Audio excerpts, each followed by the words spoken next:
United States Vice President Kamala Harris arrived in Ghana on Sunday to begin a week-long trip within Africa.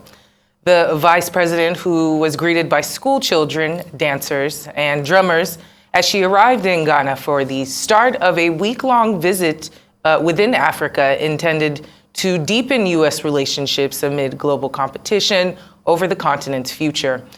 The vice president said she wanted to promote economic growth and food security and welcomed the chance to witness firsthand the extraordinary innovation and creativity that is occurring on this continent.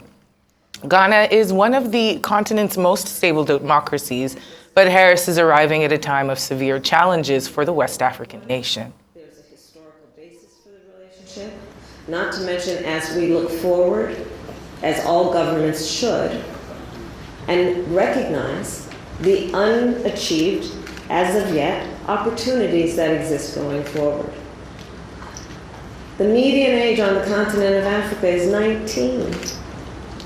Think about what that means in terms of potential. Think about the fact that by 2050, 1 in 4 people occupying a place on Mother Earth will be on this continent. And what that means.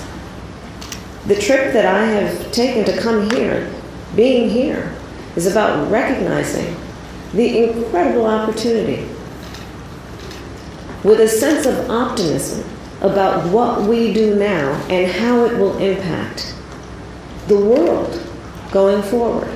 So this trip and this relationship, yes, we are concerned with security. We are concerned with what is happening on the globe as a whole. We are clear-eyed about that. But this trip is motivated by the importance of the direct relationship between the United States and Ghana, and as I travel the continent, those countries as well. Is it Mr. Daniels? Is that the name? Mr. Daniels, thank you for the question.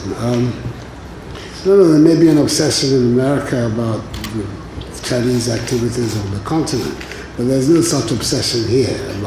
China is one of the many countries with whom Ghana is engaged in the world. Your country is one of them. Virtually all the countries of the world are friends of Ghana, and we have relations in varying degrees of intensity with all of them. Our relationship with America is a relationship that has been forged over several decades, right from the time of independence up till now. Vice President Harris referred to the fact that Dr. King was here in 1957, forging the link between the civil rights movement in Africa and the African liberation struggle, which Ghana was a symbol of. So we've had a direct relationship in the 90s, and the millennium year. 3 successive American presidents visited us. In 1998, President Clinton was here. In 2008, President Bush came, and then President Obama came in 2009. In fact, the only president who broke the chain was President Trump. We're hoping that President Biden will also be here to restore that trajectory. I'm saying this to show you that the relationship between America and ours and Ghana is a relationship which has its own dynamic. It is not to do with any other country. It has to do with the relationship between 2 countries who are democracies, who do a lot of work together at the global level, with multilateral as well as at the bilateral level. It's not a relationship that has to be a reflection, at least from our point of view, of any other consideration. So, and Vice President Harris has made that so very clear to me, that the relationships that we have established between Ghana and America, strong relationships, are those that she has come here to renew and forge even stronger. And I have absolutely no reason to doubt her. The history is there, is to confirm what she has been saying. 2 more questions to go. Yes, Nanesi. Your full name and the network you report for. Thank you very much. My name is Nanesi Boateng, Jubilee House reporter for Oman FM. Madam Vice President, my question, one of the issues in recent time has to do with the effect of climate change. Now, countries great and small are feeling the bend of its impact as we speak. Africa is said to be the least contributor to this phenomenon, and that is less than 4% of global volumes of carbon emissions.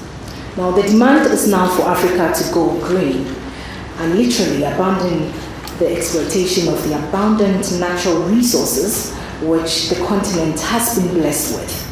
And the resources which the continent needs to finance her development. My question, do you believe this call is fair? And also, are you disappointed by the failure of worthy nations of the world to honor their commitment of making available $100 billion annually to the poorer countries of this world to assist them in the fight against climate change? Thank you. Thank you. Thank you for that question. So I'll start with this. I don't think that anyone would deny that the globe is facing a climate crisis. And that is a fact. The last time I saw Mr. President, we were actually, the last time we were on the same continent was when you and I were both at the Munich Security Conference. And when I was on stage, a topic came up, at which point I raised exactly the point of your question, which is that there are certain nations that have been the biggest contributors to emissions, and there are other nations who have paid the biggest price. And that we, as global leaders, must recognize the disparity that exists there and address those disparities. So when I think about the United States' role to that end, part of the work that our administration has been doing is addressing what we must do as an imperative to reduce our global emissions.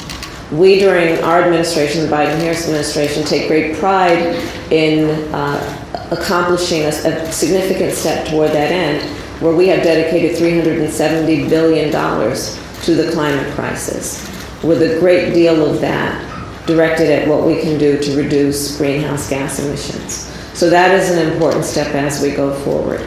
But it is critically important that as global leaders, we all speak truth about the disparities that exist in terms of cause and effect, and that we address those disparities. And part of my trip here is actually to also recognize the opportunities then that exist in this transition to what we call a clean energy economy, a green economy. And the opportunities that exist for American private interests and the American government to also share in Africa's leadership on this, in terms of helping to contribute the resources to what are very innovative practices that are occurring here on the continent, some of which I will be highlighting during this trip. There is no question to the last point that you raised, that work needs to be done in terms of the commitment that was previously made. My administration has made a request of, I believe it's $11 billion for Congress to make a step toward that previous commitment, and we are waiting for Congress to do its work. Thank you. Last question, Zolan Kano-Youngs. Thank you both for taking the time. Zolan Kano-Youngs from the New York Times.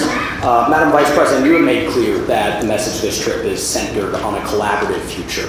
At the same time, the Biden administration committed to calling out any foreign government that advanced anti-gay legislation or violates human rights. All three of the countries that you are visiting on this trip have advanced or proposed anti-gay legislation. Ghana has proposed a bill that would imprison those that engage in same-sex intercourse. Gay sex remains a crime in Tanzania, and same-sex relationships are outlawed in Zambia.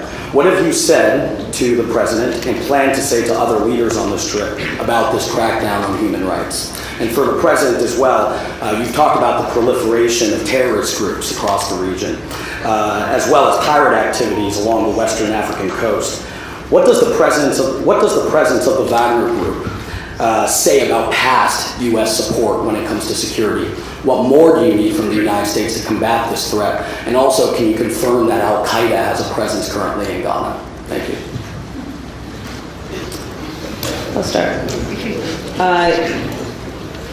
I have raised this issue, and let me be clear about where we stand. First of all, for the American press who are here, you know that a great deal of work in my career has been to address human rights issues, equality issues across the board, including as it relates to the LGBT community.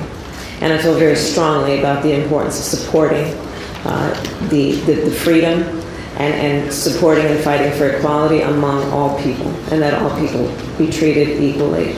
I will also say that this is an issue that we consider, and I consider, to be a human rights issue, and that will not change. Yes. U.S. Vice President Kamala Harris and Ghanaian President Mr. Nana Akufo-Addo hold a press conference in the capital of Ghana, Accra, where they speak on strengthening bilateral and economic ties and how the future of the continent will be affected by decisions taken today. Kamala Harris arrived in Ghana on Sunday to begin a week-long trip to Africa.